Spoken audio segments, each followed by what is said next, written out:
DraftSociety.com presents a Premier League Draft Fantasy Podcast. Welcome to the Key Pass Collective. Your exclusive source for the information, analysis, and advice you need to dominate your fantasy leagues. Come on in. We've been expecting you.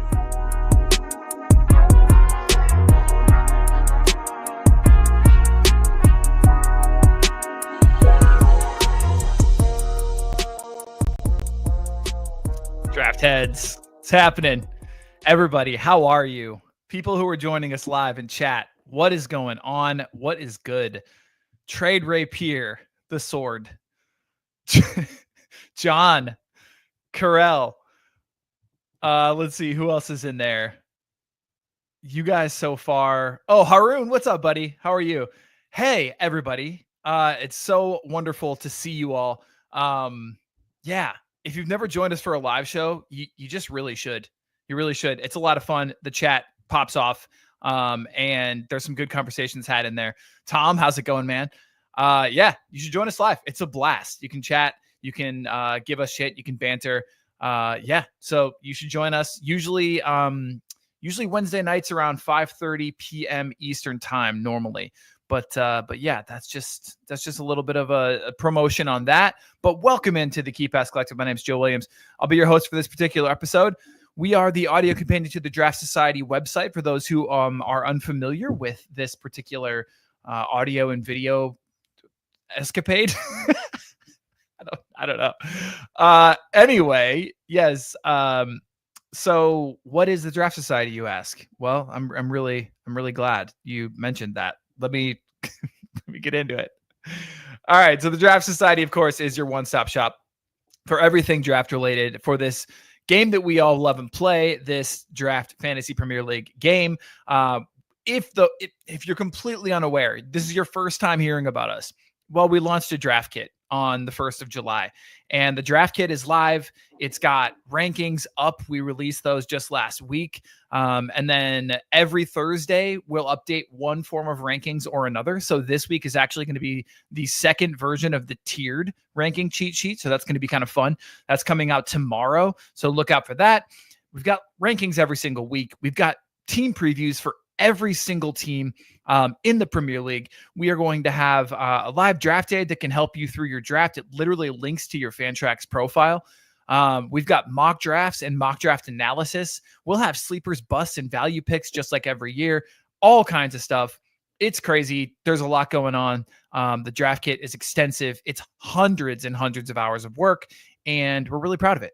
So if you'd be willing to support an independent fantasy football site, we would really appreciate that support.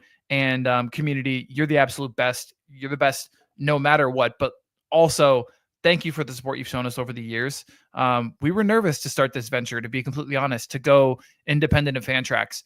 And you all have really just made it worth it. And we just love you all for it. So thank you so much for showing that you value our work. And if we can do anything to make that better for you, please don't hesitate to let us know. All right. So if you do purchase the Ultimate Pass, you'll get the Fantasy Toolkit as well for the entire year, for the entire season, every single game week of the season, which will link to your Fantrax ID, and it will help you with pickups. It will help you with waiver wire ads. It will help you with trades. It will help you with everything. It's incredible. The toolkit rules. So, all right. Yep. Let me be done with that. Let's move on. Today on the KPC, we are going to be talking about how worried we are to draft many different big name players. So there's a lot of them with question marks around them. And today we're going to be placing them physically on, well, digitally, but I mean, you get it, like live. We're going to be placing them on the worry board. What is the worry board? Well, unfortunately, you're going to have to wait just a second to find out, because we're going to go ahead and bring in Sanjy. We're going to bring in Dutch Cowboy, and hopefully Ryan will join us here in just a second. Meanwhile, let's just quickly get acquainted. And I have a question to ask you both, or just your opinion. I want to get your opinion on something. First of all, how are you guys doing? Pretty good. Just got home from a cricket game, which we won. Also, I must commend you. Nice shirt. Looking very crisp there, Joe. Ah, yes. Thank you. Appreciate that. Yeah, very nice. But yeah, good evening so far. Welcome to everyone in the chat, and yeah, just looking forward to pod again. Nice. Dutch, how we doing? You there? Are you there? I am here, but I was on mute Hey. for a second. But I'm back. Okay. I'm here. I had a long day, a lot of errands. Yeah. Fair. But we're good. We're here, and I'm happy to be here. All right. Well, just for like the pre-episode banter section, it is fantasy related, but I wanted to ask you guys. So I've never seen anything like this happen before. My community league just decided its draft order. And so in order to do that, we did a duck race, right? Obviously, just it's duck race. God, I love those ducks. It's duck race. Anyway. So for listeners who are unaware, it's just a random order. So we did a random order, but that random order decides the order in which you pick your draft slot. So it's not your draft slot. It's the order in which you pick your draft slot. Whoa. So first time ever this has happened. It literally went 1 through 9 in order. So the first person chose the first slot. The second person chose the second slot. The third, all the way to number 9. Wow. That's never happened before. Yeah, it is kind of nuts. What pick did you get, Joe? 7. Oh. And I got to tell you, like, that is the exact spot where I was really on the fence about going 12. Yeah. Wait. So yeah, I'm surprised you didn't go 12. Like, because I know obviously, yeah, because like you've been hoping and praying for that top 3, top 4 pick. It's still eluding you. I still have faith that you're going to get it in at least one league. But just the way the chips are falling at the moment, and obviously this is before we have confirmed signings of Gyökeres and et cetera, et cetera. Yeah. I would have been, I think, given it's reached the mid part of that draft, I would have been tempted to go 12. Yeah. And I get that. For me, I mean, if I was 8, I think I would have gone 12. Right. Interesting. But I mean, 7, 8 isn't that like who are you hoping you get at 7th? Oh, 7, 8's very different to me because I have seen. I mean, I'm bound to get one of Isaac, Holland, or Wirtz. Holland falling at 7. Well, I mean, I've seen it in a couple of mocks, but I doubt it. But either way, I think you're going to see Florian or Mbomo Cunha, one of those 3. Yeah. Isaac could go 6th. You never know. Oh, totally. Yeah, totally. I think that's in the realm of possibility. But like 7 is the last one where I think there's elite talent to be had, and I know I'm gambling on Wirtz being that, but still. Yeah. I think there's a drop off at 8, and then there's, as Tom was mentioning in chat, there's a major drop off towards the end of round 1. Yeah. But if you get 2 of them in a row, yeah, that's the thing. It's like you can do cuffs and you can do some wild shit on the turn. So yeah, I've just and you can benefit off someone just messing up, which someone always slips up, especially like on a home league. Yeah, I'm actually more worried about let me think. So picks top 8, you're guaranteed. I think the 2 biggest question marks right now is like the Eze and Mbomo kind of things, right? So I feel like 9, 10 are scary, but I don't know. I kind of don't mind 11, 12. It's like, especially if like Gyo comes in. So 11, 12, the first mock we did this summer, the very first mock we ever did this summer, and we kind of at the time we kind of thought he was crazy, but I don't know if you guys remember. Toddy went Bowen, Semenyo back to back. Oh, that goddamn hypocrite. He didn't go Damsgaard? What a guy. But I kind of like that. I like it too. And I like it because the one mock I did and the mocks I've seen, I actually like rounds 3 and 4. I like 3, 4, 5, 6, those rounds in pick 11 for me yesterday were really good. Really? Yeah, I was quite satisfied. Like I don't mind the late picks. Like I think there's a lot of value to be had, especially if they add in Ekiteke and Gyök. Like something's gonna drop there. I don't mind it right now. I think the turn is quite scary for some people. Like at the end of like those early picks. I think there's a lot more question marks there right now, but there's also a month left. So yeah, no, that's true. That's true. When is your actual draft? Oh my god, for the first time ever, like, or at least like first time in like 9 years, it's the night before. Oh, that's awesome. I like It's that. in my home league. So it's a live one. Oh, that's so good. Yes, and it's 10th anniversary, and it's live. I love That's that. amazing. I love that. Can you live stream it? Right? I'll have to tell like 4 or 5 people I'll have to censor people somehow, but yes. Damn, you can invite me. You can invite me to, like, is it Fantrax? Of course. Oh, you could make it public, and I could just follow along and do like a live pod.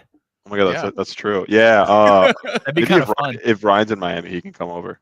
Yeah. Yeah. I do have to mediate it and like be in it, which is, I don't know how the fuck I'm gonna do that. And this is gonna go so late. I don't even know, like, but I'm pumped. I'm very excited. Wait, is it like live with a draft board, like a physical draft board? Dude, I'm flying home. Oh, like I'm flying home. Yeah, it's nuts. I'm gonna go buy a board and have my mom draw lines because I'm not that good at drawing. Have your mom? I'm gonna have my mom draw a grid. Whatever, 12 times, 16 rounds. This sounds incredible. Oh. Yeah, I'm so excited. I think the initial idea right now is print out the top 25 or 30 picks. Oh, and then just write in. And then everyone else is right in. But I think it'd be cool to like put up, Isaac or Diallo, or Damsgaard, like, slap them on the board, Yes. Absolutely. So I got a month to figure this out. So I'm so jealous. Can I recommend double-sided Velcro tape just to step it up a little more? Hey. I was gonna do Scotch, but yeah, that's fine with me. That's awesome. Joe, did you have a date for your draft, the one that you decided the order for? No. We Okay. haven't even talked whether we're doing a live or whether we're doing a live one or whether we're doing a slow one. So we don't have any idea yet. And you've got a title defend if this is DPL as well. Yeah. I'm with Jacob, 25 J Step. Oh, so yeah, I'm very nervous about that. There's some other like real good players in there too. Just like off the top of my head, I'm trying to think. Fantrax Fluke is in there. Fletch, nice. Like there's a lot of really good managers. Wow. Yeah. Is DPO slow or live drafts? Whatever the group wants. I see. Okay. Yeah. All right, boys, let's get to it. So today we are talking players that we're worried about. So give me 1 second to set this up. And I think you are going to be magically or pleasantly surprised here. Magically surprised, maybe. That would be even better. Okay, here we go. Let me see. Tell me if this works. Can you see this? Yes, I can. Whoa. All right. That is crazy. Okay, hold on. So now give me 1 second to just see if it's working as intended. So can you see Luis Diaz moving?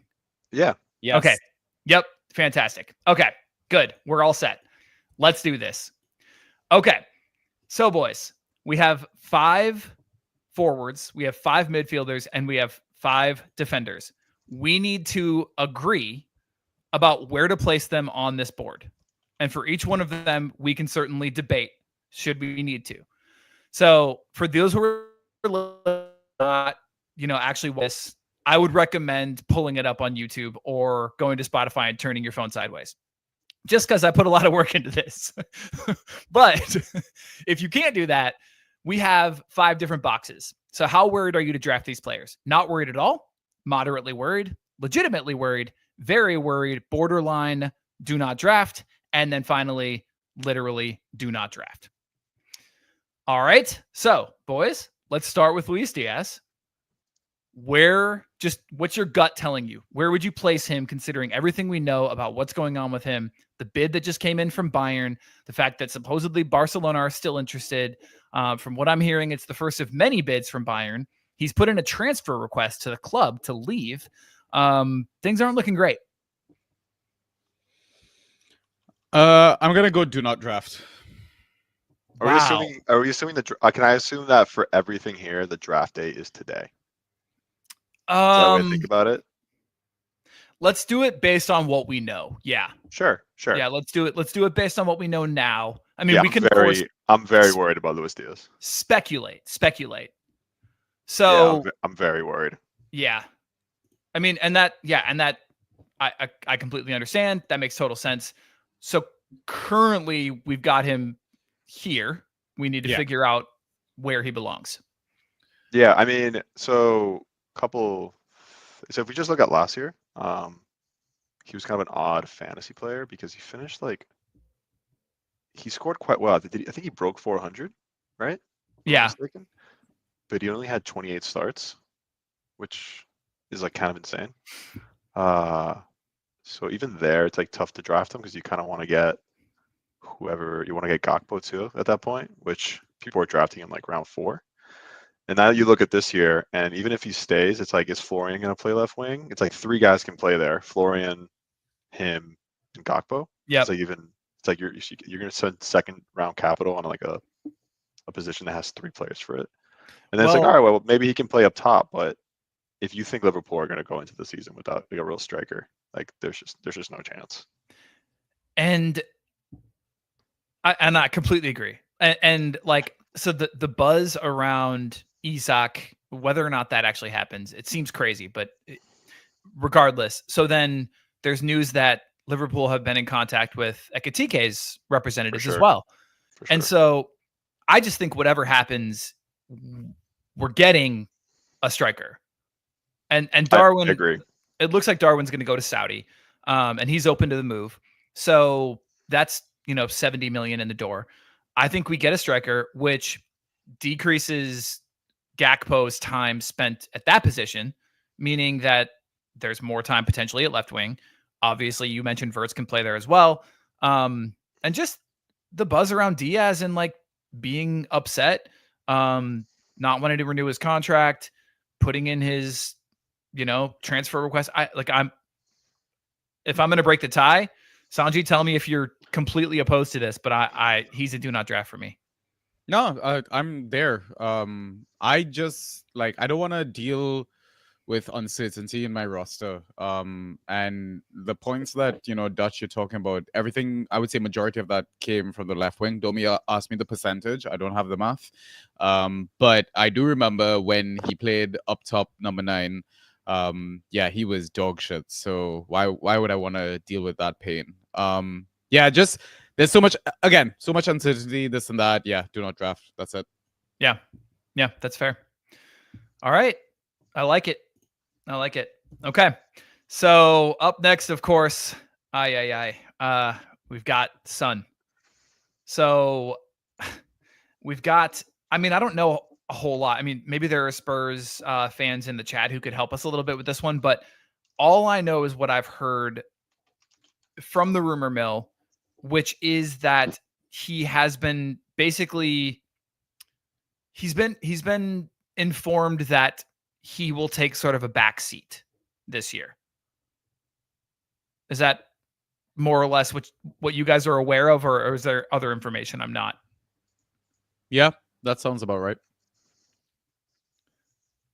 I mean, they're bringing in a lot of talent, and it kind of sounds like, I don't even know how they're going to play, but kind of sounds like they're going to keep him around just for he's been there, the leadership, but he's definitely not going to be the day 1 starter. Yeah, and that's the thing. Even if he plays, he was so bad last season, why would you want that? Yeah, so that's Ange. I know there are players that did excel under him, but I'd like to think a Frank system would be a little bit better for somebody like Son, just because of the wing play. But the thing is, I think if he does play and if he does start, he's going to be the number 9 because his legs are gone. He's past his prime for a winger. Yeah. I mean, his current asking price, his current draft value is the 4th round. Yeah. Kind of mid, early 4th round. And I wouldn't draft him until the 5th round, if at all. Okay, 5th. Okay, but 4th, difference between 4th and 5th is not big. I mean, it's not huge, but I wouldn't do he wouldn't be my, around him, guys like just for context, I have a mock I did yesterday as context. Yeah. So next to him, you have guys like Nuri, Minte, Shade, Iwobi. You know what I mean? Oh, give me all of those. That's what I'm saying. That's what I'm saying. Yeah. It's like it's gonna be even the following round. It's like, would you rather take Mateta, Raul, or Son? Both Mateta and Raul. That's what I'm saying. maybe on Raul, just because again he's another year older. Is he 35 now? I think something like that. Yeah. Yeah, it seems like it. God. Yeah. He still terrorized the USMNT, so that's not too hard to do. That's true. That's a good point. Joe, you set that up too well. Yeah, I guess like let's see I know we're doing like as is, news as is. I would put him at between legitimately worried and very worried right now. Let's see what you guys say. Yeah, you know what though? Tom does bring up a great point in chat. He only has value because he's a forward. And it's just the day for forwards, right? Yeah, I don't even think preseason will do him justice. Like, would you rather Son or Strand Larson if Son fell that late in a draft? Oh god! If I saw both of them next to each other right now, yeah, Larson, and that's crazy. Yeah, same, same. That's Ryan, are you with us? Yeah. Okay, what's your answer to that question? Take Son just for trade value. Damn. Okay, so yeah. Fair. So where is your gut telling you that he goes on this board? Son? Yeah. Isn't there a category for like super polite, nice dude?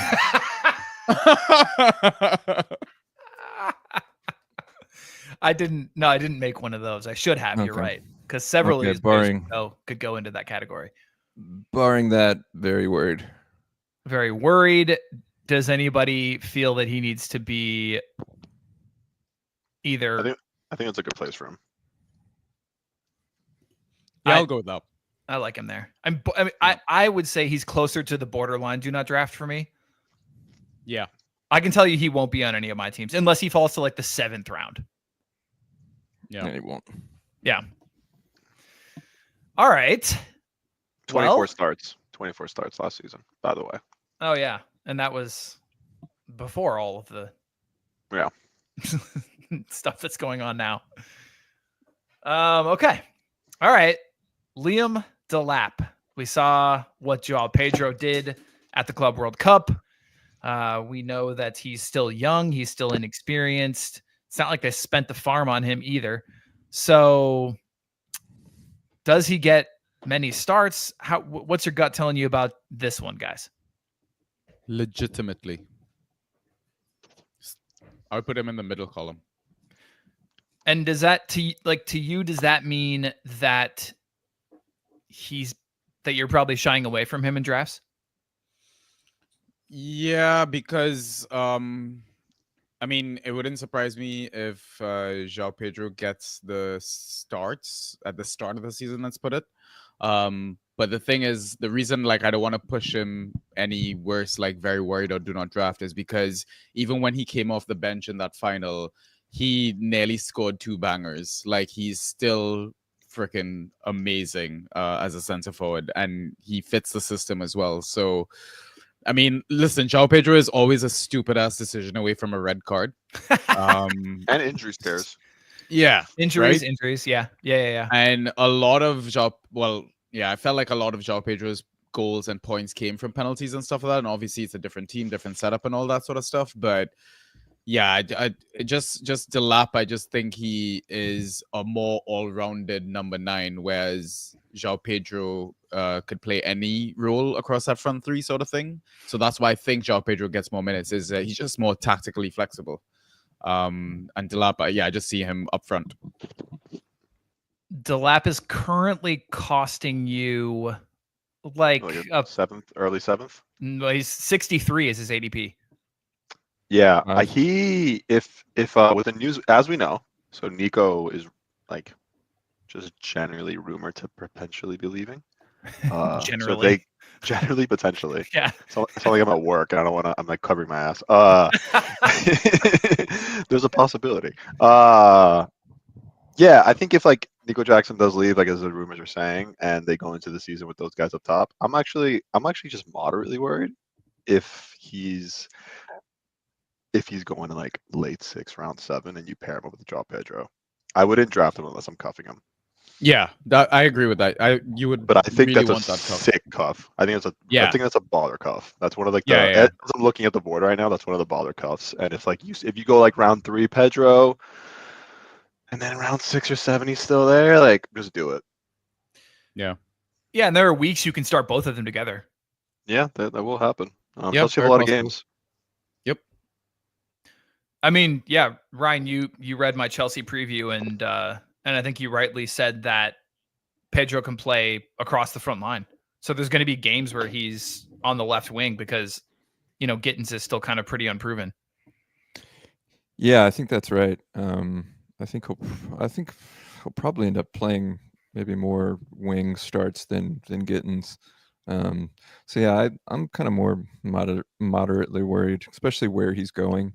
I mean, I don't think there's a huge risk in taking him that late, especially if you have Chelsea covered. Yeah, when there is ADP is also high because it's just like the transfer window. Like we forget it's only like mid-July, and then that transfer happened. It kind of had that like shock value. People were like, "Oh shit!" Like Chelsea 9. Yeah. Like, and now it's kind of feel like it's settled a bit. Maybe it'll go up a little more if Nico Jackson leaves, but yeah, this one's at eye. But right now, as things stand, I'm moderately worried. I like him where he's gone. All right, so Ryan, Dutch, you're moderately worried. Sanjy, you're legitimately worried. You're the Chelsea fan, man. His counts for 2 because he's a Chelsea fan. His counts for 2. You're gonna make me break it again? No, it's fine if you want to go with majority. Yeah, I mean, who knows who else we're gonna sign, right? We're signing everyone, bro. Who knows? This is facts. Imagine they get Ekatike, like for no reason. I think if it's like you guys said, if we were closer to the start of the season, Nico is confirmed out, then I think I would move to moderately worried. Yeah, I was gonna say, do you think there's any chance that Nico's still at the club? God, I hope not. That's what every Chelsea fan says. I don't know a single Chelsea fan that wants him. But right. The thing is, I will say I would rather we send him on loan than just sell him. Because I just think he just needs to mature a bit. Okay. He's got the right skill set. But yeah, he just makes some brain dead decisions. It sounds like sometimes. Total.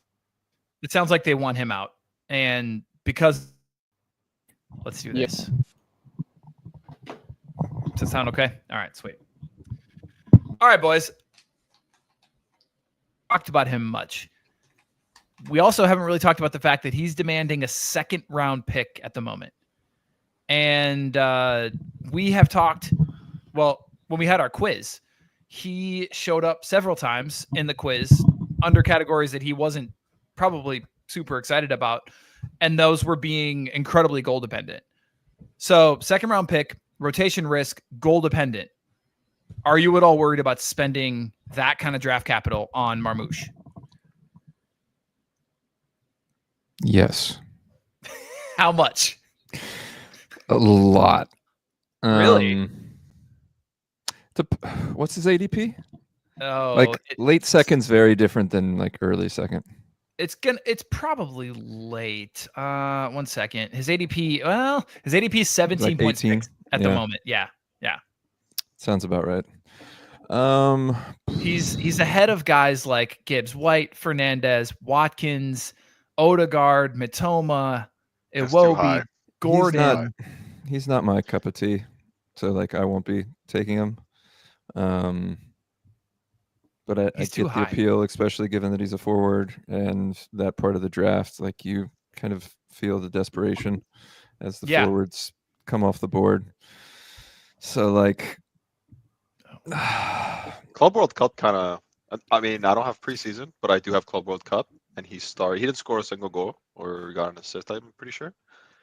And he had 2 starts, but he got yanked at the half versus Juventus, even when they were up. So, and I think all those games he started at the 9. which I don't know. It's not that we know whose spot that is. Yeah. Right. Yeah, absolutely. I'd rather take Doku or Savio ahead of Marmoush. Honestly, yeah.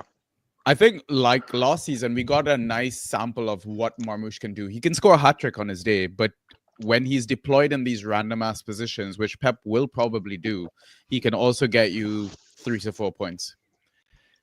Yeah. I'd also love to know how many of his points came when Haaland was injured. That's they played together a lot. They're okay. Yeah. He's not a do not draft for me, and I don't even know if he's a borderline do not draft. I think I'm legitimately worried, but that draft capital is crazy. Like a second round on him right now, it's tough. Right.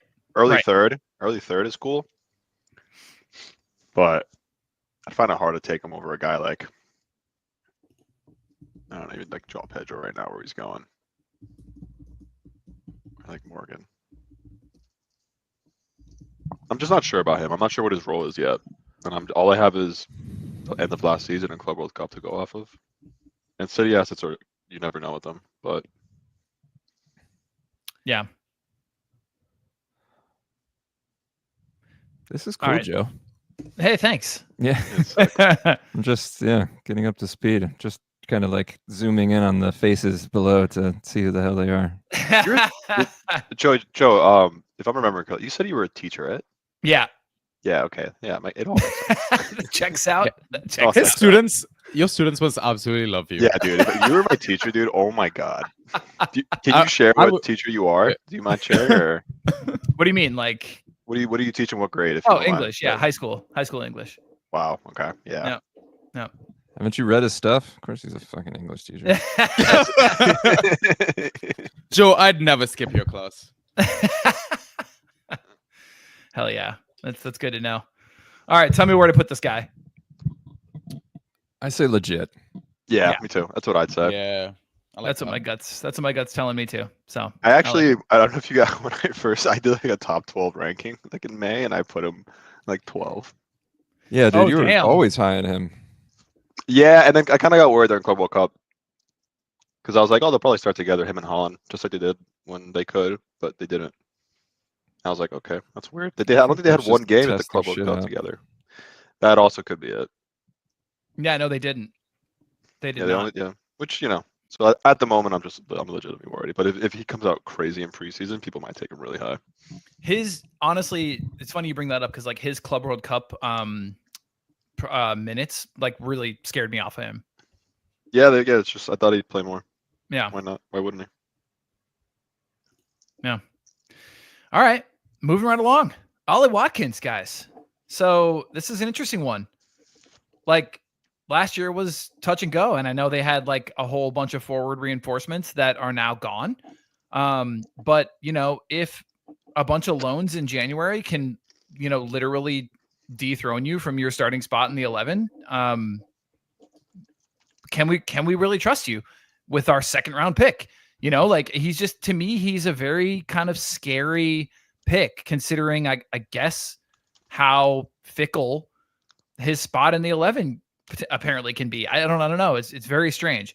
Some people are ranking him like he's a sure thing, and I just don't get it.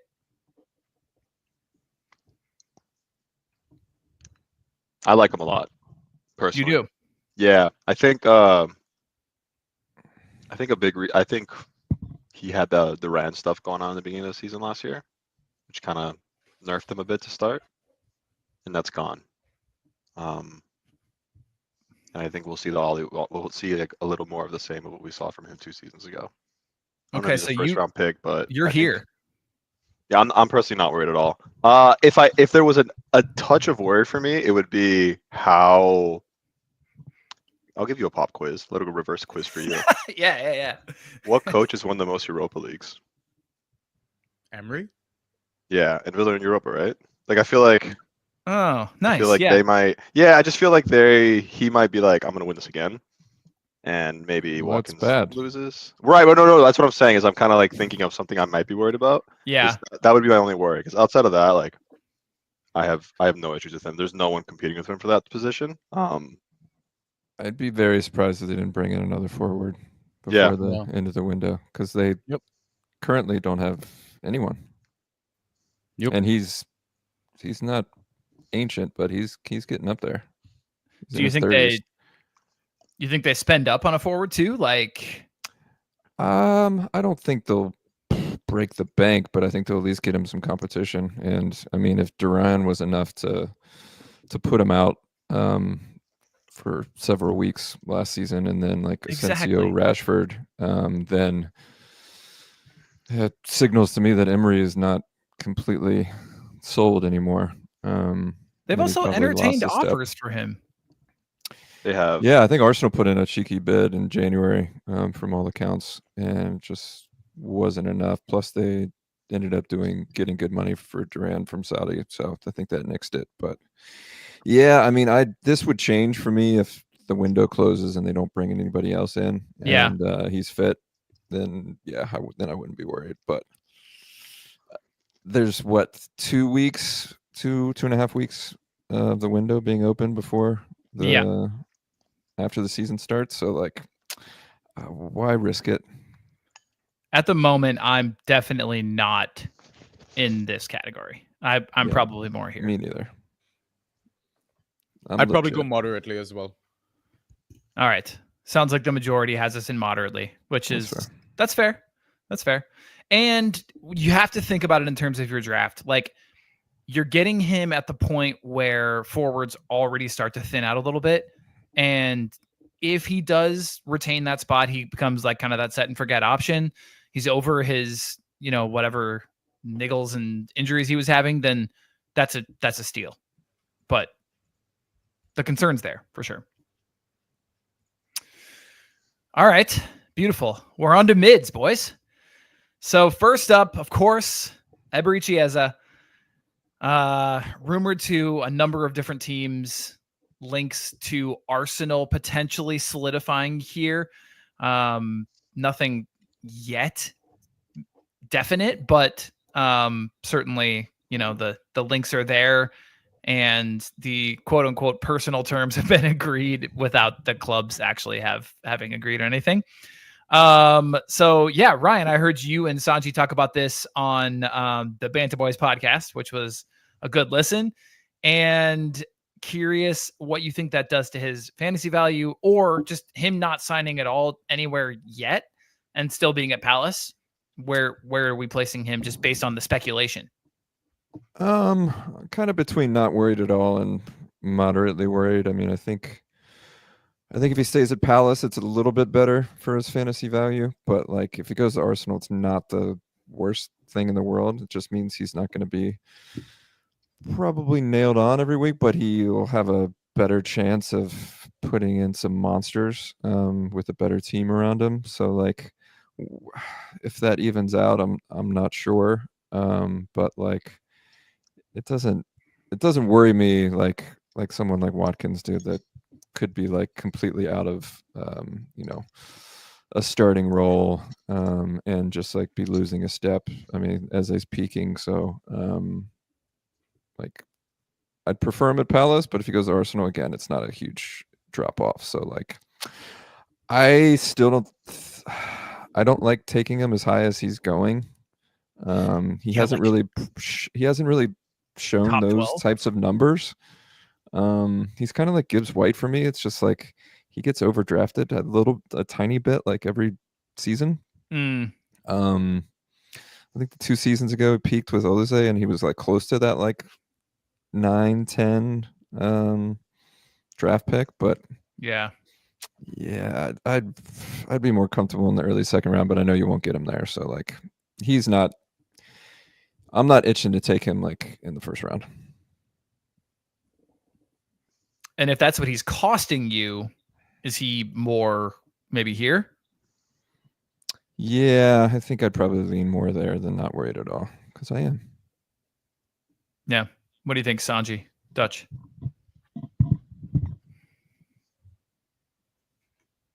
Okay. I agree. I was thinking. Yeah, I agree with Ryan. He's going at the same pick he did last year, right now, which is like 7, 8, 9. And he didn't have any rooms around him last year. And if he's not starting every game over at Arsenal if he moves, and that's like what all signs point to a potential move there right at this moment. I wouldn't want to spend our first rounder on him, but like 4 or 5 picks to the second round, that's something else. Son had a better PPS than him last season. Ooh. Jeez. Bowen's clear. Yeah, sorry about that, Joe. I had to refresh my screen. Oh, it's okay. Yeah, I agree with everything that Ryan said, and I think in the end, moderately worried sounds a great fit. Yeah, I'm cool with that. Nice.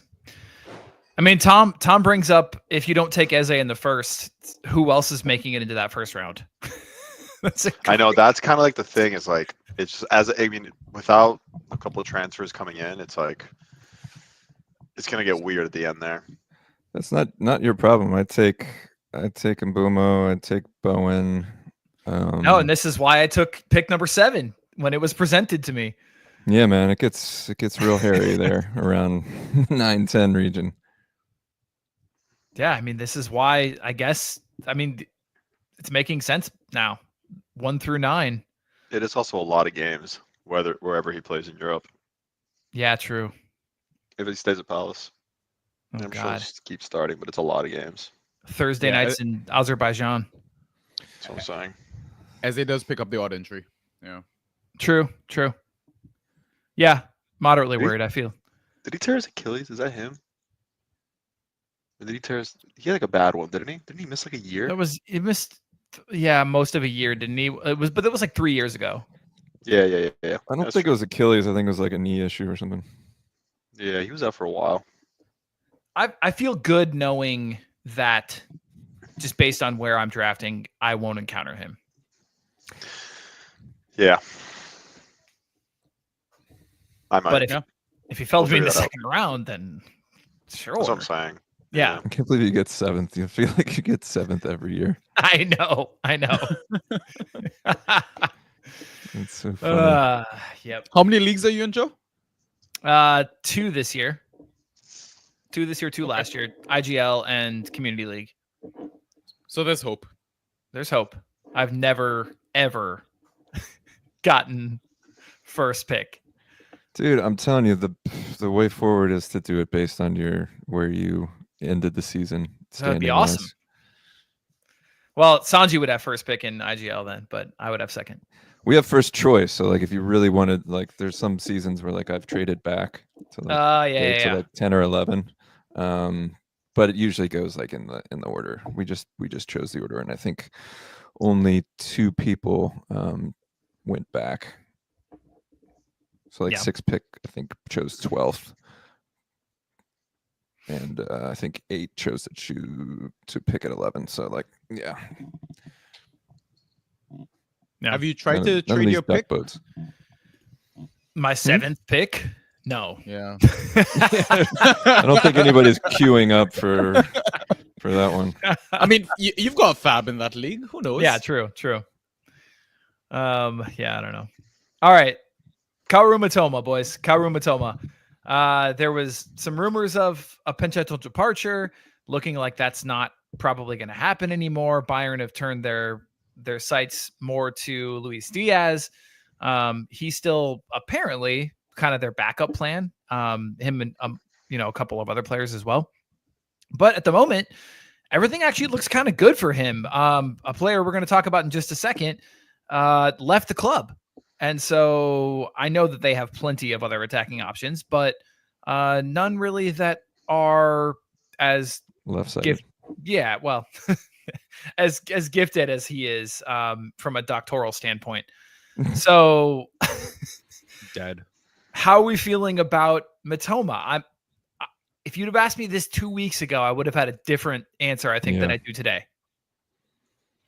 Moderate for me. Yeah, Adinger leaving not only like clears that spot a bit, but also like indicates that Brighton are pretty confident of holding on to him, I would assume. Unless they got something up their sleeve. So like I'd say moderate. But he's still going higher than I would like. second round. Yeah. Damn. So interestingly, his points per start numbers Less than Martinelli, yeah. They aren't as high as you think they should be. Right? Nope. I mean, just from the hype that he gets, they're not as high as you think he should be. He's actually much more goal and assist dependent than he seems like he should be, having a doctorate in dribbling. But I didn't know he had that. Well, he wrote his doctoral thesis on it. No, I know. Yeah. I feel like it was like the thing for a while. We just kept saying it and saying it. I know, but he's actually doesn't even get that many dribbles. So it's whatever. Yeah. I'd actually combine him with the first column and the last column, which is I'm not worried at all, but I'm not going to draft him. Oh. I don't know how I can. That's crazy. Visually. No, is it a circle? Is the chart a circle? Yes, time is a Venn diagram.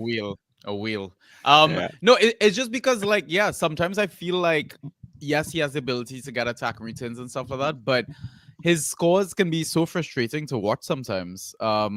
I feel like he has easily a 1.2 point game in him sometimes. And yeah, Carol brings up a good point about sometimes he's been coming off the bench and stuff like that.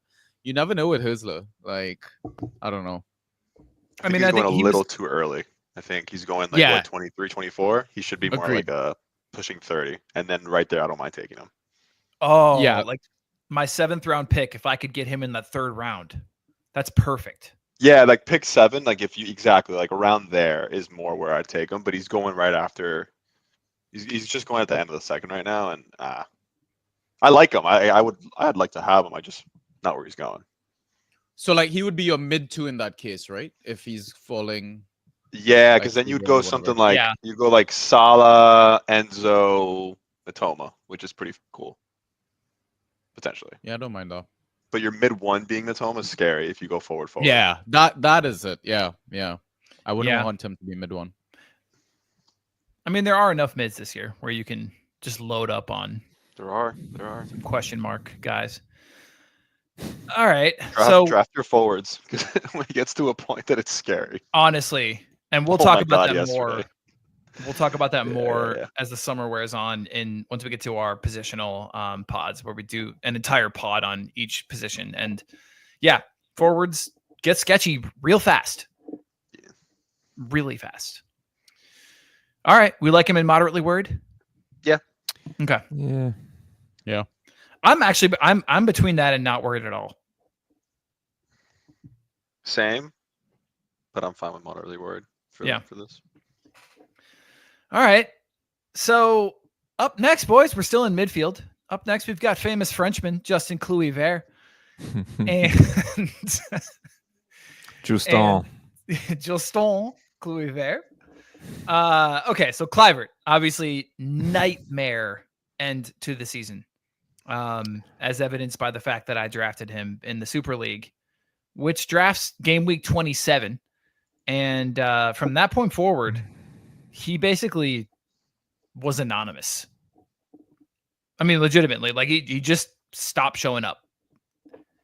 I worry that continues. I don't really know what to make of him, to be honest. Like, I worry that he is being taken around the same time as other midfielders that like do things more consistently. 4 or 5, right? Rounds 4 or 5. Let me see where he's at. He is 48.3 is his ADP. Yeah, I'm not that worried, to be honest. At that draft cost, I suppose. All right, so would you prefer Kluivert or Doku? Kluivert. Okay, Kluivert's going 3 picks after Doku. What about Kluivert or Tavernier? Kluivert.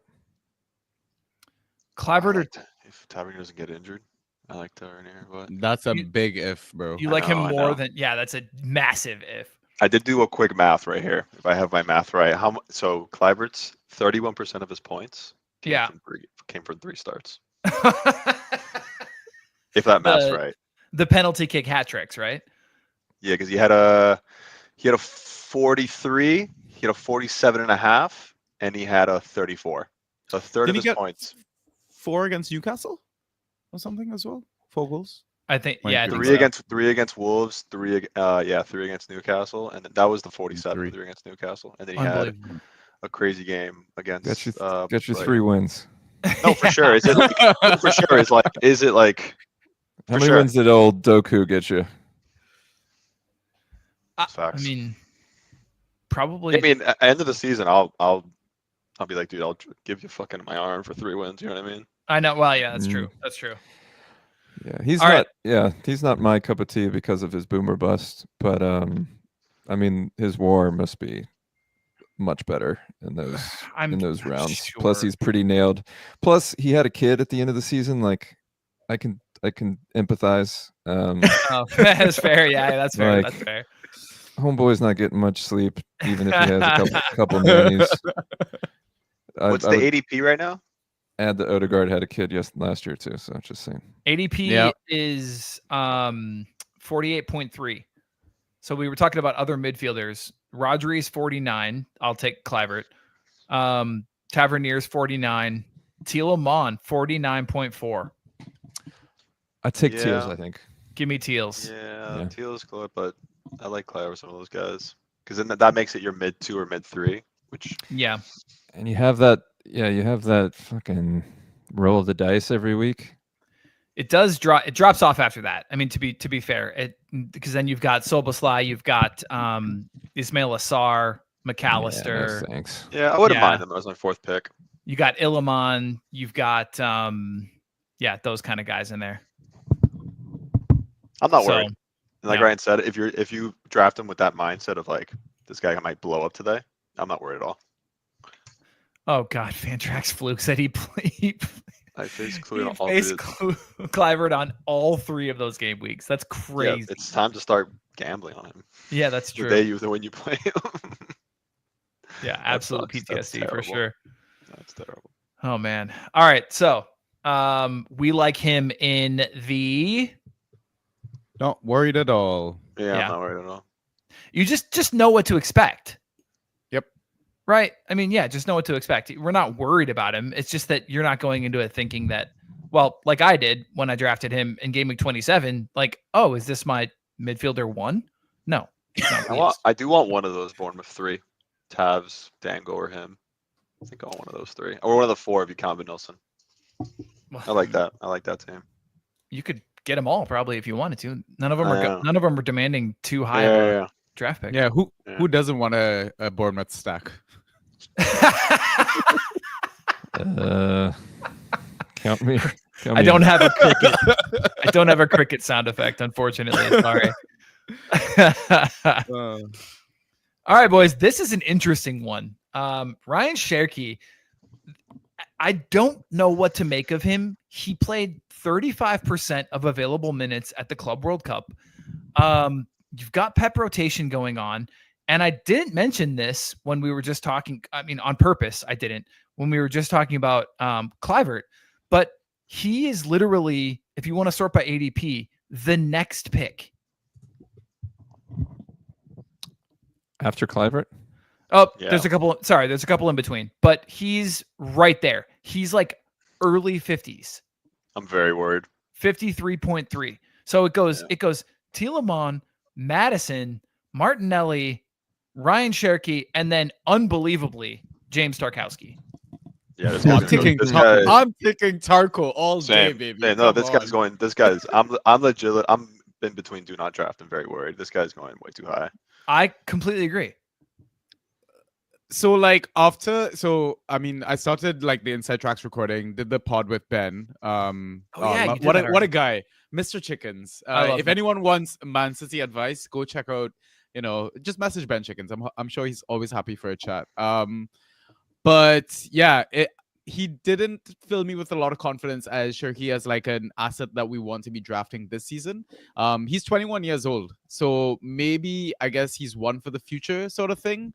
But yeah, I think I agree with Dutch in terms of where you're going to be placing him. Ryan? Yeah, I mean, my D&D is everybody on City, basically. So yeah, very, very he will become a star, like Sanjy said. He will be one day like a first. He's fun to watch. He'll have some games this season, but not enough to warrant that draft pick. I haven't watched enough of him. Everybody talks about how he's bringing the joy back to football. I'm like, okay. I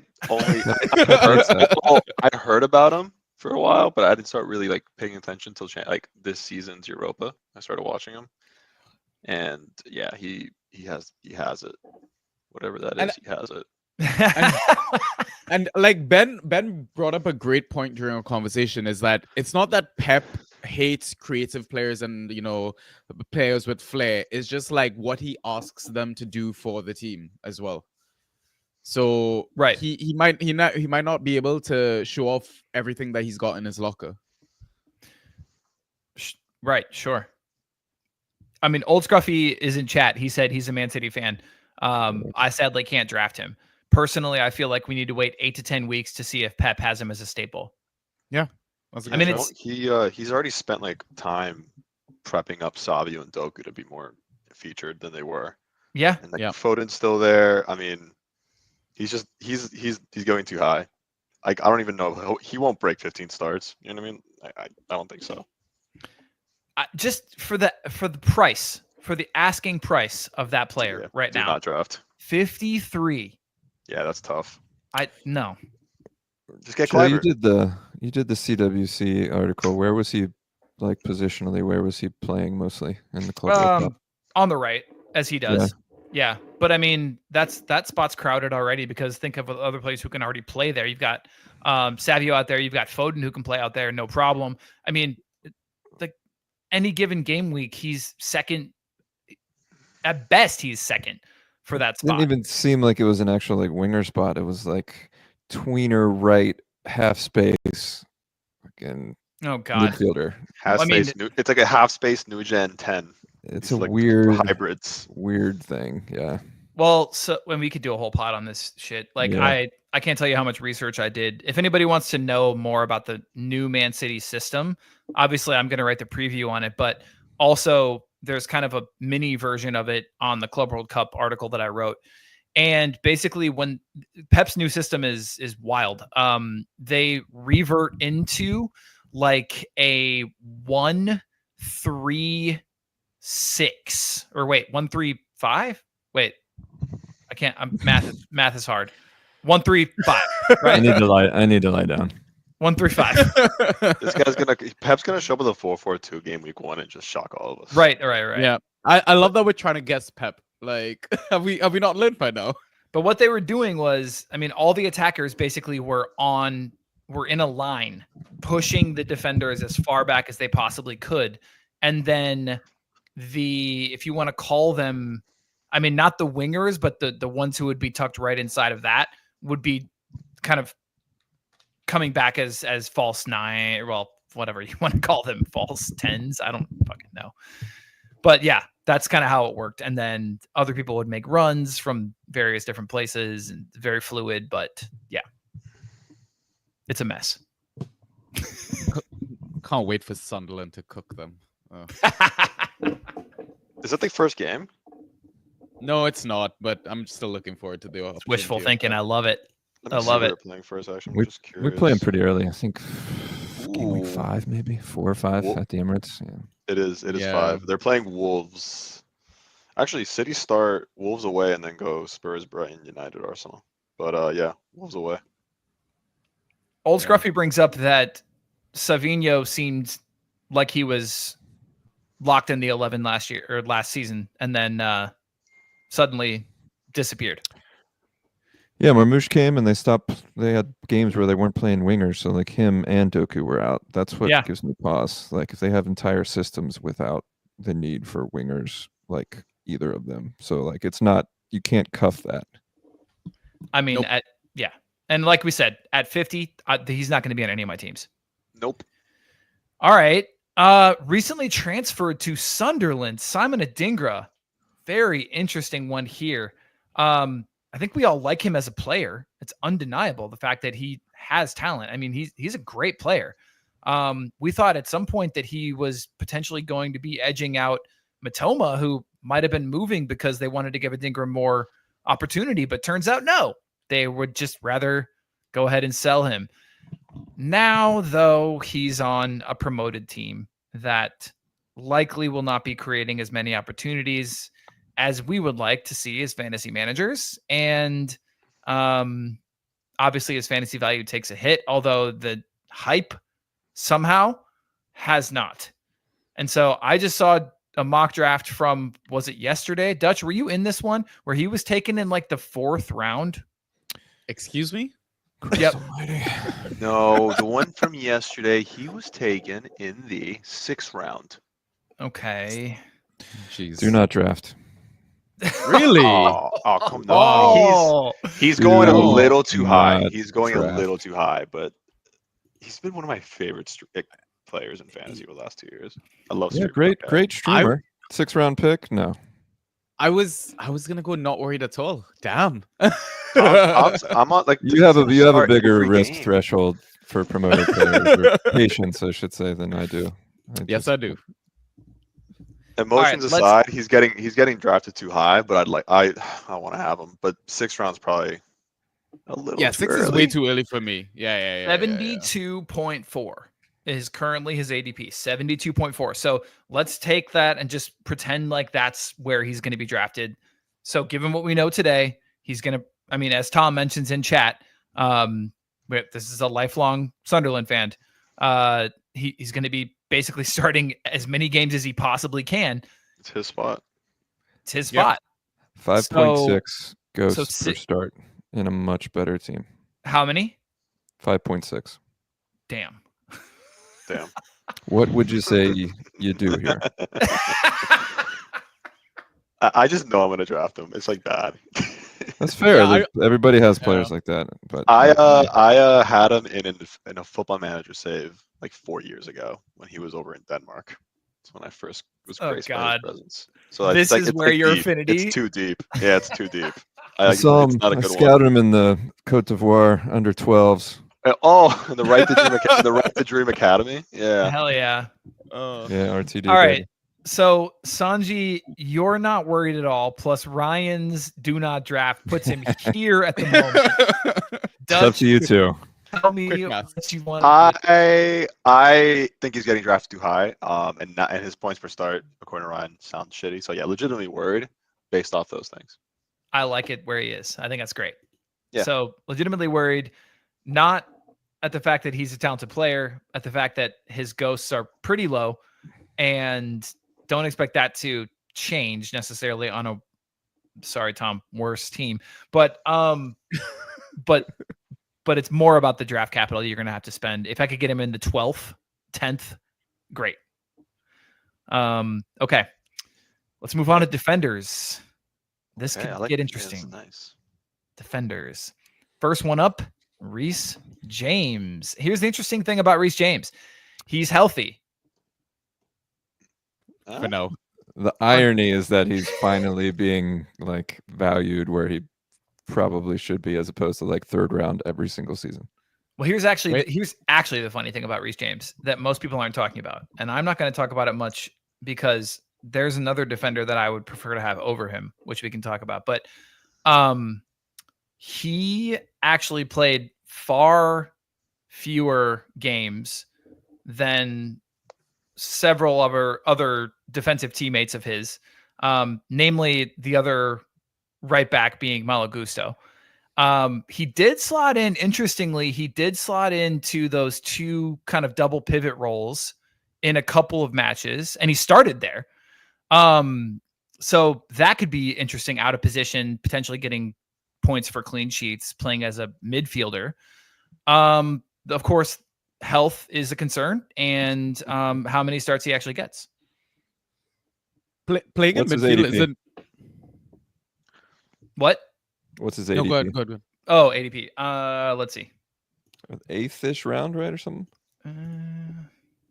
97. 97? Gordon, that's his ADP. Yeah, it is. 97. What is that, like 8th? No, is that 8th or 9th? 8th, 9th, yeah. I mean, he's right around. There's other defenders I prefer that are actually going to play as wingers. Or, sorry, wingbacks.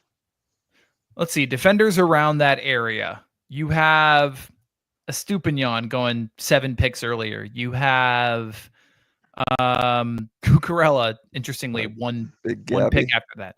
Nico Williams, Dan Byrne, Ian Matson, Romero, and then 2 of the guys we're going to talk about in just a second. I don't think that guy can play a full season. Yeah, it's probably not for me. Yeah, I'm good. I was gonna say, Joe, about that whole midfield thing. It's not the first time he's played midfield. He used to play midfield for Wigan when he was there. Oh, totally different team. I know, different level, all that. I'm just speaking about the player in isolation. Like he can play it, sure. I need to get stats. I wonder what his stats are over the was it 3 games he started for the Club World Cup? I want to know his. I wish I could get this goals per star. Strangely, I was looking for this when I was writing the Chelsea preview, and all of the passing stats have disappeared for the Club World Cup. Like on FBref, which is the main place you can find stats, they're just gone. They're all gone. Oh, so I don't really know what to make of that. But have you tried FootMob? No. I'm on FootMob now. Let me see the PSG game, what it says for him. He has an injury mark next to him. I'm dead ass. Of course he does. Of course he does. So not injured. He wasn't injured though. He walked off fine. I think it was just like fatigue, just managing him. But yeah, I mean, I agree with Dutch. He's probably not going to last a full season. So he's only one season of 30+ starts. There's 2 fullbacks on that team I prefer. Yep. Agreed. Yeah, I would much rather have Cucurella. I would much rather have Gusto, believe it or not. Yeah, he'd be my defender 3. But not my 1 or 2. Okay, so that sounds like you're more of like legitimately worried. Versus do not draft? Yeah. Yeah, I'm fine with that. All right, so we're currently here, Sanjy. Yeah, I'm gonna go very worried. Borderline do not draft. He's more of a legitimately worried for me, but let's leave him here for now because of the injury problems and the fact that he's so unlikely to make it through a season. I can't see people drafting him and being happy about it at the end of the season. I just can't see it. I like quite uniform. We've ended up quite uniformly like spreading these players out across the categories. I didn't have any idea this was going to work out like this. It's pretty amazing. Very nice. Yeah. Like the big pull about Reese as well was he used to have set piece monopoly and all that, and I don't think he has that. Yeah. So. Yeah. Because Enzo has a lot of them, and Neto took a ton of corners. Yeah. Cole will take corners as well. Like. Yeah. Yeah. All right. So. Up next, boys, Ibrahima Konate. Interesting one, only because there's a bit of a contract saga going on. There are some in Liverpool circles saying, just sell him because he's coming up on his last year of his contract. And we just went through this with 3 different players. One of them famously left for Real Madrid. Well, guess who Konate has been linked with? So get the band back together. I can't. Their defenses, they need a defender so bad. I can see the Madrid getting desperate in a month. I can't go through that again. Also, like they're tapping up rules apparently only apply when Tottenham. Whatever, it's fine. Okay. So, Joe, you clearly you have something you want to get off your chest. Just the way it annoys the shit out of me, the way that Madrid can do this, like the way that they can just like put a bug in a player's ear. And they're like, fine, I'll just run down my contract. And they could tell them 2 years ahead of time and just be like, hey, if you just run the thing down, we're going to get you. We're going to come get you. And it just every time doesn't, whatever. Dude, yeah, this you're talking about like an owner that's famously his like first move was getting Figo to go from Barca to Madrid. Yeah. This guy can do it. This guy does whatever the fuck he wants. That's true. He's such a scumbag. I'd love to know how many bodies he had. I should mention this is live. No, that's a great point. That's actually a great point. Yeah. No, I mean, so his asking price is not high. It's 110. It's not. It's 110. Like 10th round, like whatever. I'll draft him. And if, whatever. It's worth the risk there. Yeah. Honestly, and I don't see, even if we bring in somebody like Gahey, I don't see anybody starting over Ibu. The only concern I have would be if we sell him this summer.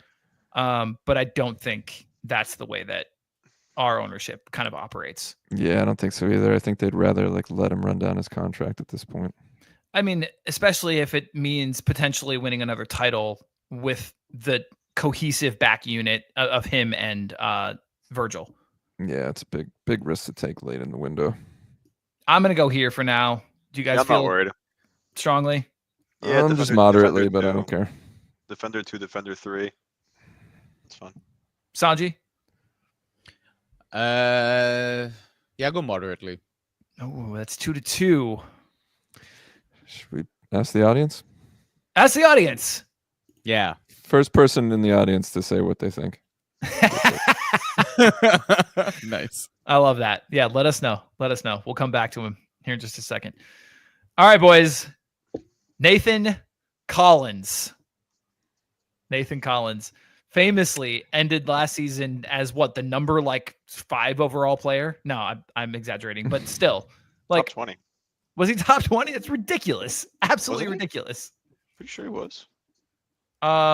He is currently demanding. One second. He's currently demanding a 65.7 ADP.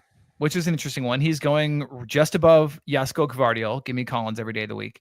He's going right around McAllister, Chris Wood, Iliman Jai, Jorgen Strand Larson. Other defenders would be Magalhaes, Kirkes. So the question, I guess, becomes Thomas Frank leaves, and we have a brand new situation. What do we feel about him this year? Kind of between moderate and legit worried. I think the upheaval won't be great for Brentford. I think they might struggle this season. I don't know if he tweaks the system or not as well. Plus, I can't help but think that he overextended himself last season.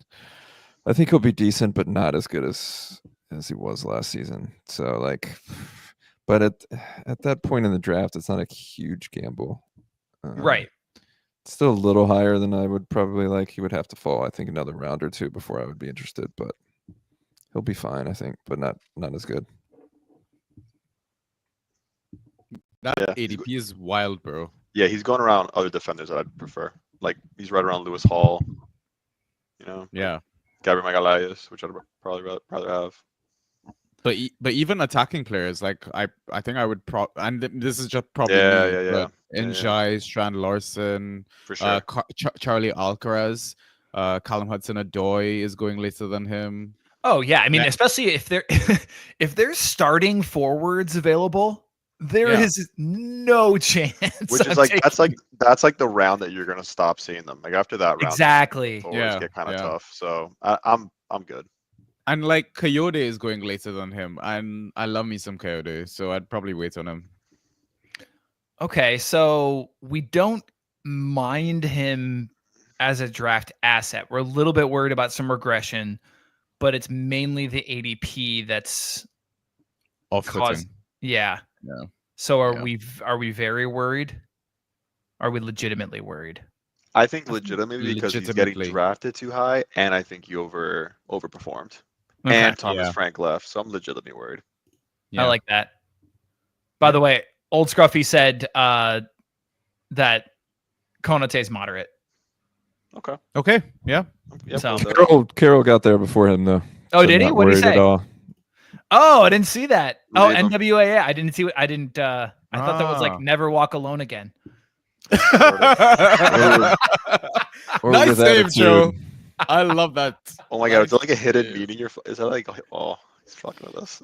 But that also implies that I have previously walked alone. So that's That's a sad thing I don't want to talk about. So let's go ahead and move him over to my. Can I sidebar? Sidebar. I was at a birthday party for my girlfriend's sister, like 3 weeks ago, and it was like an early dinner. So there was only one other party at the bar, and like they're like an older crowd, quite drunk, mixed, a couple families.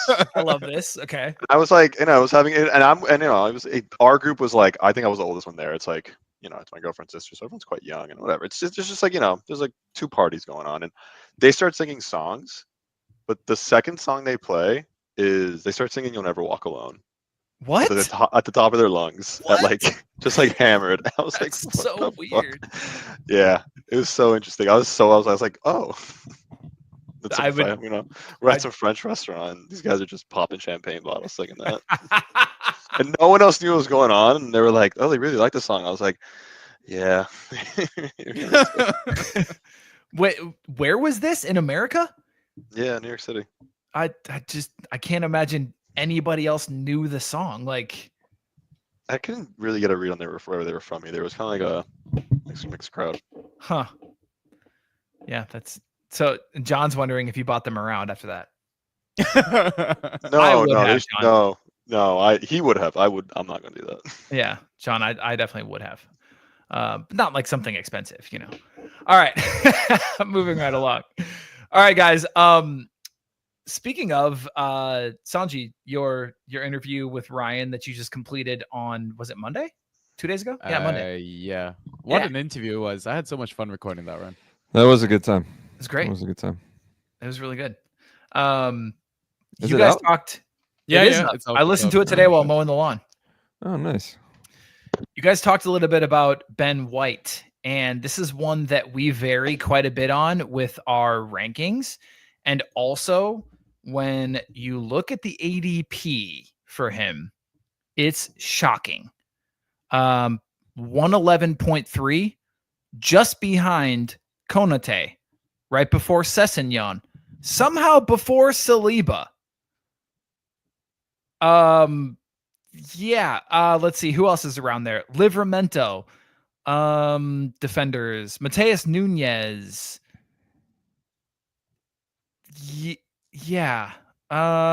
Romero is right above that as well. Ian Matson.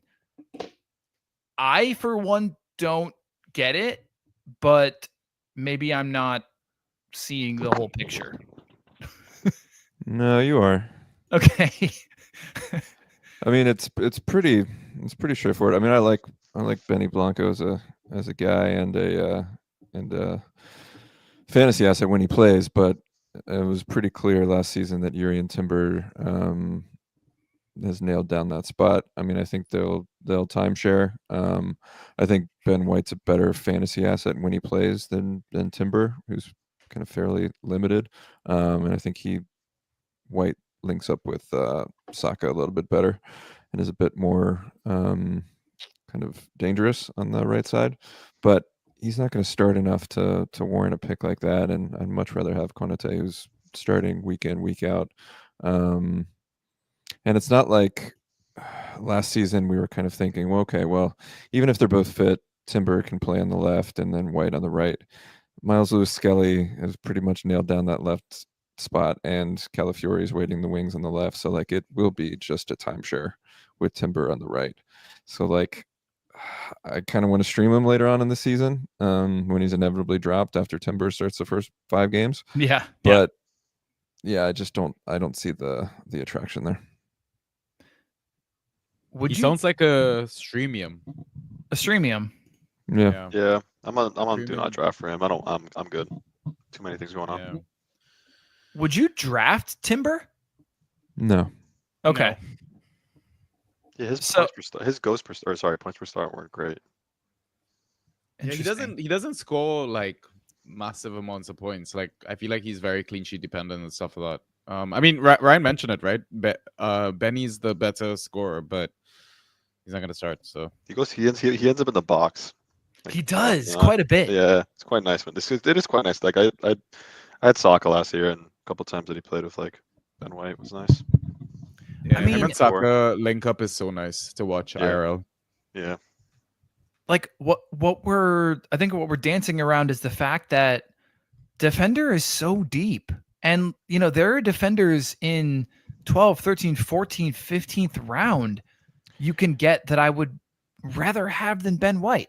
There's no need to take the risk because of that pool. Right. Yep. Yeah. I mean, there's also like a few defenders that we're not even seeing on the draft board that will inevitably there's always like a couple guys on like relegation teams that goes pretty well. Look at Collins. Like your Jacob Greaves. Yeah, you'll have a couple guys there. I think someone's name dropped like a Sunderland guy. I can't remember. Is that Hume or whom or whatever? Maybe, yeah. Trey, defender's Trey. deep. Defender's pretty deep. I also love streaming defenders on a week to week, but all right. So this is a D&D. Yeah, unfortunately. Yeah. Yep. Okay. All right. Cutie. Last one. Cutie pie. It's a cutie pie. Just such a great player. Not a nice guy. Really nasty, tough guy. This was not a nice guy. Yeah. Cutie pie. How do you have that nickname if you're not a nice guy? I don't get it. Yeah. But he's really not. He's like the butcher. It's one of those players. He's like 10 inches taller. Yep. Totally. He's one of those players that you love when he's on your team and you hate when he's on another team. It just can't stand him. But he has shown previously that he can have some fantasy value, especially when in the right situation. And that situation might be one where he has a coach that created a Nathan Collins last year. Potentially. We've already talked. Pinnock. Well, I mean, yeah, Pinnock was unceremoniously dropped, unfortunately. Yeah, but he is like 5 spots above Ben White in ADP. He's asking a draft pick of 106.9 from you, which is right around guys like Harvey Barnes, Reese Nelson, Sandro Tonali, Ian Matson, Beto. So there's still some value to be had there. So you're definitely using a draft pick that, you could still take another starter and another potential week in, week out starter. But are you buying into his potential under the new manager and the fact that he's shown that he can actually score decent ghost points from previous seasons? Is this his season? Nah. Because there's names you didn't even mention that I would pick ahead of him that you can get later. Jean-Rickner Bellegarde, Tierno Barry. Give me Romero above Barry.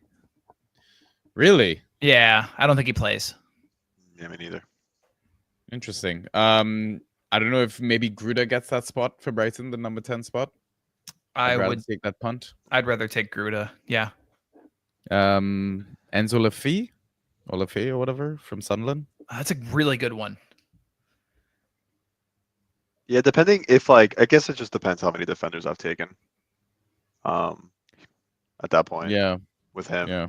Guti's good for probably 7 to 9 per start. So I mean at the same time is sorry Ryan, my last point is I just will also assume that Thomas Frank is not going to run all of his players into the ground like Ange did. Ange broke every single player in that fucking squad with the style of play, the training, all that shit. Everyone was pulling a hamstring every fucking week. So yeah, true. That's my last point. True. I'm a lot higher on him than I think it sounds like everybody else. I mean, we know that Frank's style creates points. I mean, he could be, I hate to say it, the Nathan Collins of this season. In that system, there's got to be one alpha, and a cutie pie is just so nasty that he might just be that guy. Plus, at that round, if I don't have many defenders, I think you can kind of count on him as a potential defender too. In that system, he's usually pretty fit. Yeah, I mean, if you can survive Ange ball, then you can survive anything. True. And yeah, he's got some goals in his locker as well. The only thing that would worry me is a late summer transfer because the rumors to Atletico were pretty persistent. But no, I think he's undervalued, to be honest. Do you want to hear? Yeah. Do you want to hear what our rankings look like in terms of him? Sure. So he is our consensus 132. Genie Very has undervalued. Genie has him at 61. I love Genie so much. 61? 61. That's 5th round. The next highest is going to be Draft Lad. Very data driven. Nope, sorry. Robbie at 103. Then Draft Lad at 117. Surprisingly, me at 119. Dutch 126. And nobody else ranked him. Yeah, that's a mistake for me. Oh, that's good. He's going to move up in your second round? Yeah, no, this was an omission. This was an error on my part. I thought I ranked him. Would you be closer to kind of me and Dutch, 119, 126, somewhere in there? Or higher than that? I think I'd be in the mid to high 90s. Okay. Yeah. I'm convinced Genie just runs duck races for his consensus ranks. I hate those duck races. I just did a duck race for the first time, and I've never done well in those damn things. Yeah, I did. I was doing my Pikachu method for years and getting fire picks. And the one year I do the fucking ducks, I get 11th pick. The ducks hate me. I don't like those ducks. I'd rather the Pikachu method by so I do 2 computer simulated matches of 6 Pikachus. Everyone gets a Pikachu. And then I stream it. Top three Pikachus from each one. And each one has a different skin, so you know who's who. Sure. So top 3 from each one go to a final. Bottom 3 go to a second game, and then I do the second game first. So last man standing in the second game would be the 7th pick. Jesus, that's and the first one out. it's quite easy because the game ranks it for you. Like at the end of the game, you know how Smash just tells you who went out. Yeah, so it's actually quite simple. But when you're watching, it is kind of nuts. Like when there's 2 or 3 Pikachus left, because you have no idea who just went out first. You just see like just 3 Pikachus fly off the screen. It's cool. I like that. Yeah. Yeah, that's vibes. I did a whole FIFA season one time for one of my leagues, just simulated. And I would give them an update like every 5 sims or whatever. They just pick teams or? Well, it was like, players? yeah, but it was like over. So you created your own league, but it was overall, all the teams that were like 70 rated, like went into a hat, and you got a random 70 rated team. Very cool. And, yeah, I like that. Anyway, sounds like maybe at most he's here. Clearly, I'm not worried. Ryan's not worried. I'd go legitimately just because of the Atletico Madrid thing that you guys mentioned. I've not heard it or seen it. Like I've not dug that deep into Romero's movements, but yeah, I guess go moderately. Ryan brings up a good point about possibly being Collins regen or whatever. So yeah, I'm at moderately. He is Atleti coded. Like he just totally like he should. And Atleti have been going crazy with their transfers. They haven't missed. So yeah. That's like if Simeone is like the emperor, like he's a Padawan, he's a Sith Lord, a Sith in training. That team is stacked right now. I like them a lot. Julian Alvarez, man, goddamn. Dude, yeah, you brought up today. They had a good window. They're having a good window. They are, and they got today. They got Almada yesterday, and then they got ¿cómo se llama este tipo? That American guy that was at Betis, Betis, Cardoso. Yeah, still gonna get 3rd. Oh, and Omar says, and they might get Lookman. Oh, interesting. That'd be massive. Yeah. Look at these. We got a bunch of Spanish representation in here. I love this. Cardoso. Yeah, I love this. This is great. And they didn't fight me on Real, what I said about Real, so that's good. All right. Carroll did, to be fair. Well, sort of. But he agreed, didn't he? Yeah. Yeah. Anyway. All right. Anything else to add, boys? This was a good one. This was fun. Joe, that was amazing work as always, man. Kudos, man. I would love to get a peek behind the curtain as to how you put that together. But thanks. Yeah, it was cool. Yeah, it was cool. Played. Yeah. You're innovating. It took more prep time than I will have during the school year. But yeah, that's fair. Yeah. But totally worth it. It was fun. I think we topped like 20 something views concurrent. Live. That's pretty damn good. People are getting thirsty. They are. They are. We're up towards 1,000 for most of our episodes now, which is pretty cool. Like combined with YouTube and all the other streaming services. So that's kind of neat. It's not a lot comparatively. Like it's our dulcet tones. Yeah. I can only imagine we're about to take off like Joe Rogan, but I joined DPL today. I'm officially in the community. Oh, nice. Good for you, man. It's about damn time, dude. Which league are you in? EE, the Ogazi one. Oh, nice. Beautiful. Nice. Yes, I'm joining. I'm actually doing it with a buddy. We're two-headed dragging it. Oh, that'll be cool. Yeah, You're co-managing. We're co-managing. He's like, me and him are like top the standings in our home league, and that'll be tough. We're like eternal rivals. So yeah, it'll be fun to manage it together. Test. That's cool. No, you're gonna love it, man. I mean, the level of competition's wild. Like if you ever get annoyed at your home league for like, man, these guys just check out, or like I just get every waiver wire ad. I like this. The competition's crazy. It's really really good. Yeah. Cool. Looking forward to it. Yeah. All right, boys. We'll close her down. Listeners, thank you so much. Community are the best. We love you all.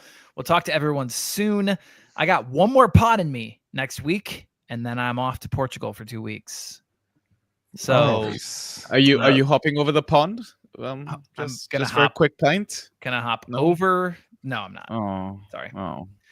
Now I'm with my wife, and we're renewing our wedding vows. So I don't think she would smile kindly upon that. Hell yeah. What if I said she loves me and she would probably agree to but she does actually love you. Have a great trip, man. It's gonna be great. Buzzing for you. But I'm not gone yet. But there's still plenty to do before then. So yeah, look for updates to the draft kit. Look for team previews coming out, I think next week even. That's gonna be pretty cool. We'll start alphabetically and get those out to you all. And as the summer progresses with transfers and everything, we'll have write-ups on all the transfers, the big ones and their prospects and fan tracks, all those things. Check the draft kit and community again. We love you all. Thanks for the support. Appreciate you. Cheers.